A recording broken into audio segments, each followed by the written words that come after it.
खेल पलट दो यार, तुम्हारे आसपास वाले जितने भी लोग हैं ना वो शौक हो जाएं।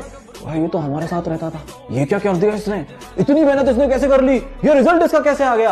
ऐसा कमबैक ना कि पूरे शहर की कहानी बन जाए वो। हम लिख कर रहेंगे 2026 में कमबैक की कहानी। ये वो संकल्प है जिसको मैं अधूरा नहीं छोड़ सकता। हाँ, दिल तोड़ सकता हूँ अपना, लेकिन अपने माँ बाप का भरोसा नहीं तोड़ सकता। तुम कर लोगे। सबसे बड़ी प्रॉब्लम क्या है? सबसे बड़ी प्रॉब्लम माइंडसेट।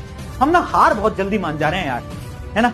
तुम्हें हार नहीं माननी है यार, तुम्हें खुद को बोलना है नहीं यार हो जाएगा, यार हो सकता है। और मैं तुम्हें ना एक चीज गारंटी से बताऊं ना, पिछले साल एक नहीं दो नहीं हजारों बच्चों ने प्लानर बनाया, उसको फॉलो करा और सिलेबस कंप्लीट भी हुआ और मार्क्स भी अच्छे आए। नहीं पॉसिबल तो है, कर तो तुम बिल्कुल सकते हो। तो दिमाग को ट्रेन करो, ठीक है कर सकते हैं कर सकते हैं कर सकते हैं कर सकते हैं, ठीक है। अभी एक ऐसा इंसान से मिला दूं जो आपको टॉप करवा देगा, लिख के दे दूं मैं आपको, वही इंसान करवा सकता है। और अगर आपको मिलना है तो उठ जाओ अभी चेयर पे से और जाके जाओ और कांच के सामने खड़े हो जाओ, वो इंसान है वही आपको टॉप करवा सकता है। ठीक है बेटा, हम मेहनत कर सकते हैं, हम आपको गाइड कर सकते हैं, हम आपको पढ़ा सकते हैं, लेकिन अगर तुम पढ़ोगे ही नहीं तो हम क्या कर लेंगे बताओ। पढ़ना आपको पड़ेगा, मेहनत आपको करनी पड़ेगी। बाकी साथ खड़े हैं, आपके साथ अभी खड़े, लाइफ टाइम खड़े, कभी भी किसी भी चीज की जरूरत पड़े पढ़ाई से रिलेटेड आप बिल्कुल बोल सकते हो। अपने टारगेट सेट करो। मुझे नवंबर में 30 दिन मिले हैं, तो इन 30 दिन में मुझे ये 10 चैप्टर तो कवर करने ही करने हैं। अपने लिए टारगेट सेट करो, अपने मंथली टारगेट्स बनाओ, अपने वीकली टारगेट्स बनाओ और उनको लिखो। भाई ये डायरी तुम्हें दिख रही है, भाई ये मेरी पर्सनल डायरी है। जब मैं सुबह सो के उठती हूँ ना बेटा, सुबह उठते ही किचन में जाती हूँ, अपनी ग्रीन टी का पानी चढ़ाती हूँ और साथ में बेटा ये डायरी लेके बैठ जाती हूँ मैं। इसके पन्ने बेटा भरे पड़े हैं सारे, डेली सुबह उठ के बेटा मैं लिखती हूँ। आज की तारीख देख रहे हो बेटा, आज 31 अक्टूबर है। यहाँ पे मैंने लिखा हुआ है कि आज मुझे क्या क्या काम करने हैं। और जब मैं सोती हूँ ना उससे पहले मैं डायरी खोल के देखती हूँ कि मैंने आज क्या क्या इसमें से किया, क्या क्या नहीं किया। और जो मैं नहीं कर पाती हूँ मैं आगे क्या कर देती हूँ, कैरी फॉरवर्ड कर देती हूँ कि कल मुझे ये करना है। तो आप अपने दिन की शुरुआत ऐसे करें। किताबें सिखा रही हैं तो नींद आ रही है, जब जिंदगी सिखाएगी ना बच्चा तो नींद उड़ जाएगी। मेरी बात सुन बच्चे, स्ट्रेस मत ले, क्योंकि अगर तू बेटा स्ट्रेस लेगा ना इस टाइम तो फिर प्रॉब्लम हो जाएगी।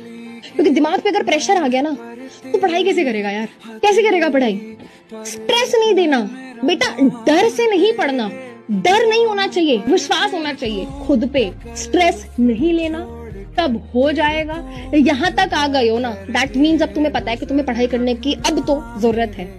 स्ट्रेस मत ले यार, बस कोई फायदा नहीं है, 100% दे।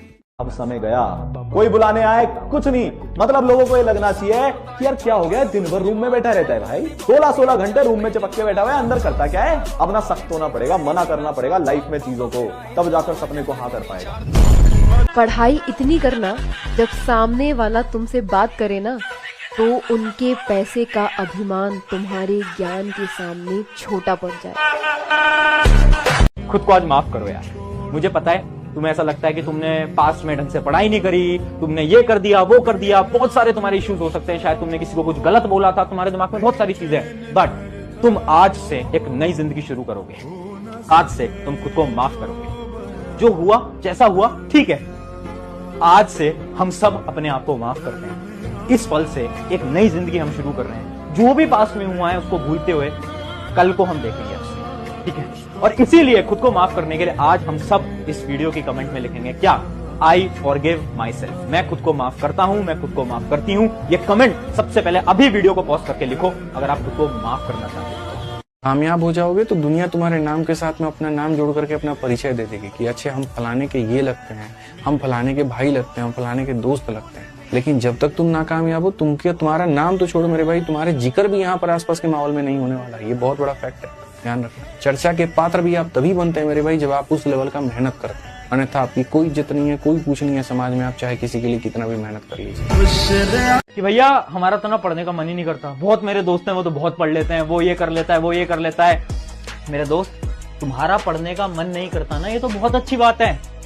एक बात समझाता हूं, जिसका पढ़ने का मन कर रहा है वो क्या कर रहा है, वो पढ़ाई कर रहा है और वो क्लास के अंदर टॉप कर दे रहा है। कोई अलग चीज नहीं है, कोई नई बात नहीं है, बहुत आसान है। बट एक वो स्टूडेंट जिसका पढ़ने का मन नहीं कर रहा बट फिर भी वो अपने मन के खिलाफ जाकर, माइंड के खिलाफ जाकर पढ़ाई करता है, और मार्क्स ज्यादा अच्छे नहीं भी लेके आता, बट एटलीस्ट वो पढ़ाई करता है और मेहनत लगाता है। अगर तुम इतना भी कर लेते हो ना, इसका मतलब क्या है, तुम हो रियल टॉपर। रियल टॉपर वो नहीं है जिसका पढ़ने में मन कर रहा है, वो पढ़ाई करे जा रहा है, अरे 98 99 लेकर आ जाता है, वो टॉपर नहीं है। रियल टॉपर तुम बन सकते गायब हो रहा है दुनिया से, सिर्फ तुम, तुम्हारा कमरा, तुम्हारी पढ़ाई, तुम्हारी मेहनत, इसके अलावा और कुछ नहीं। ये मेरी गारंटी है, इसके बाद जिंदगी के रंग बदल जाएंगे। जब भी लाइफ में हार मिले ना, तो उस हार से एक वादा करना है। क्या? अगली जीत एक तरफा होगी। अरे आज आप लोग अपने आराम वाली जिंदगी में फंसते जा रहे हैं, निकलिए इस आराम की जिंदगी से। हवाई जहाज अगर एयरपोर्ट पर खड़ा है ना, तो सबसे ज्यादा सुरक्षित होता है, लेकिन अगर एयरपोर्ट पे खड़ा रह जाएगा, लोग उसकी इज्जत देना भूल जाएंगे। हवाई जहाज की इज्जत केवल इसलिए होती है कि वो आसमान की छाती चीर कर पूरी दुनिया के ऊपर से रौंदते हुए निकल जाता है। यही वजह है। जब आपको पता होता है ना कि यार मेहनत करो तो कुछ भी पॉसिबल है ना, तो आपको खुद में भरोसा आने लगता है। वो भरोसा लाओ खुद के अंदर, ठीक है। मैं मान रहा हूं यार, बहुत स्टूडेंट्स होंगे जिनको नहीं आता होगा एक बार में समझ में, जिनको एक बार में चीजें नहीं रिकॉल होती होंगी, जिनको एक बार में नहीं होता होगा मेमोराइज, पर तुम्हारे हाथ में क्या है? हार्डवर्क। खुद को ये मानो कि अगर दुनिया 4 घंटे पढ़ सकती है तो तुम 4.5 घंटे पढ़ सकते हो। मैं हर बार एक लाइन बोलता हूं कि talent is temporary, hard work is permanent. Hard work अगर करना आ गया ना, तो टैलेंट होना और फर्क नहीं पड़ता, तुम कुछ भी कर जाओगे, है ना। कि जिन्होंने ना अपनी तैयारी के दिनों में गर्मियां झेली हैं, उन्हीं के कमरों में एसी लगे मिलते हैं। जिस दिन तुम अपनी मेहनत को अपना शौक बना लोगे ना, उस दिन सफलता तुम्हारी आदत बन जाएगी। सर पेपर लीक कर दो।